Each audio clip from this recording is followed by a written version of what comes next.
Je vais commencer par résoudre le problème du 29 février. Dans la macro, on a tout au début la ligne suppression. L'objectif était de supprimer le contenu des cellules avant de générer le calendrier. Si je faisais ceci, on n'aurait plus ce problème là, mais on perdrait le format des dates et c'est pas l'objectif. Et d'ailleurs, il est inutile de le faire sur toutes les cellules puisque ça concerne uniquement le 29 février.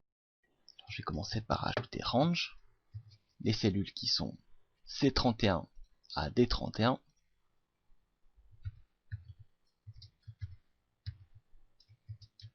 Pour savoir maintenant quelles propriétés vous pouvez modifier pour supprimer ces bordures, vous pouvez simplement regarder quelles sont les propriétés que vous avez modifiées auparavant.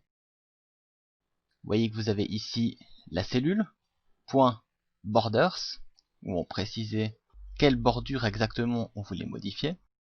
Donc si vous entrez borders sans parenthèse, à ce moment-là vous modifiez toutes les bordures en même temps. Pour la deuxième propriété, vous aviez ces deux-là. Alors je vais commencer par line style.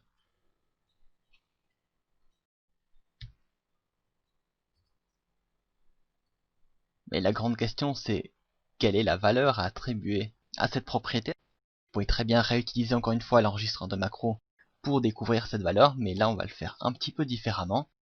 C'est-à-dire qu'on va lui attribuer la valeur d'une cellule qui n'a aucune bordure. Alors je fais un copier, coller. J'ai ma cellule A1 qui n'a pas de bordure. Je vais rentrer A1. Donc on va attribuer à cette plage de cellules la même valeur que pour la cellule A1. On peut faire la même chose pour la couleur de fond, c'est-à-dire range la plage, point intérieur, point color, égale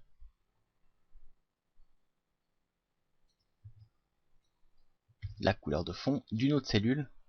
Et ici ça peut très bien le faire avec A1, puisqu'elle est également en gris clair.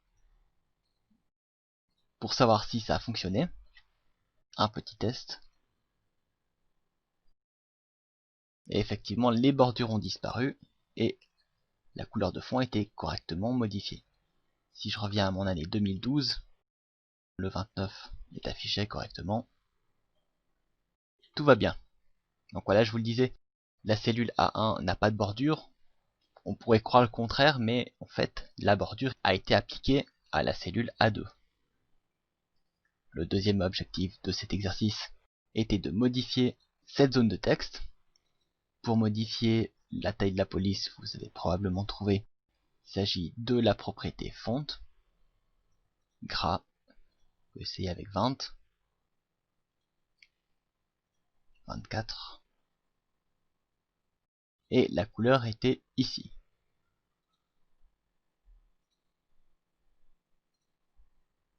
Par exemple. Mais il faut encore trouver une solution pour verrouiller tout ceci. Et pour cela, vous avez la propriété enabled. Vous pouvez mettre à false. Mais à ce moment-là, la couleur disparaît. Le champ est grisé. Une autre solution consiste à utiliser locked et le mettre à true. Par contre, ça ne marche pas. Peut-être avez-vous trouvé une solution malgré tout. Si c'est le cas, je vous félicite. Sinon, je vais vous montrer tout de suite une solution. Lorsque vous avez besoin d'un contrôle spécifique et qui n'existe apparemment pas, parfois en combinant plusieurs contrôles ensemble, vous pouvez obtenir le résultat souhaité. Dans le cas présent, ce qu'on peut faire pour arranger cela, c'est bloquer ce contrôle-là, le mettre à false, ajouter un nouveau contrôle, un label,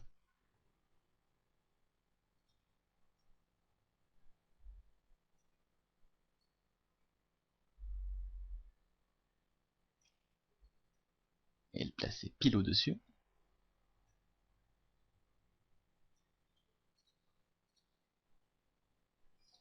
Label année, Ensuite, je vais modifier la couleur de fond par une couleur de fond transparente. Modifier également la taille de la police. L'alignement centré. Et une couleur bleue. Pour modifier la valeur d'un label, vous avez la propriété caption. Si j'entre 2012, on voit que c'est la bonne propriété. Maintenant, au lieu de modifier la valeur de la zone de texte, ce qu'on va demander, c'est de modifier le label. Et au lieu de value, c'est caption. Un petit test pour vérifier que tout va bien.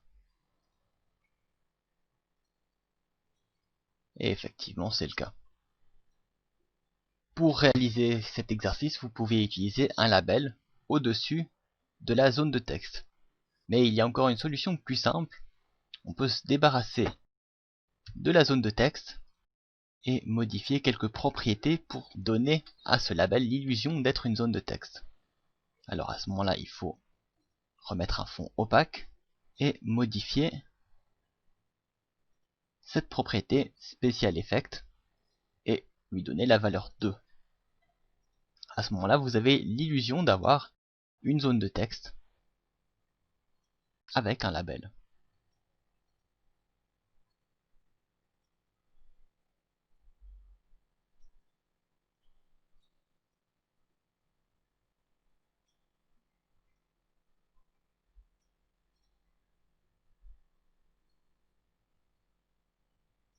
Alors encore une petite astuce, vous avez la possibilité de modifier la couleur du texte.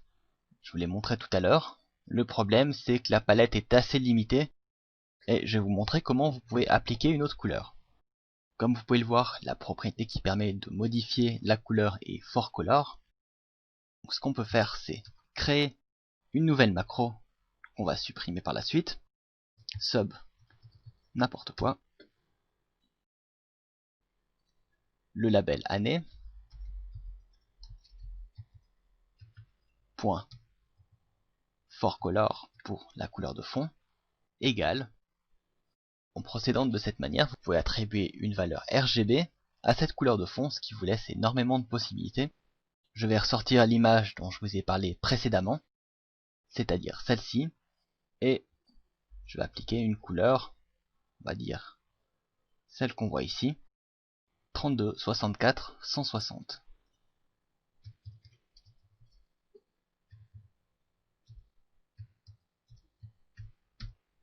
Voilà. Je lance cette macro, et à ce moment-là, j'ai une couleur tout à fait personnalisée. Je n'ai plus besoin de la macro puisque cette couleur sera conservée. Cette partie est maintenant terminée. Vous pouvez passer à la page suivante où nous commencerons à développer notre user form.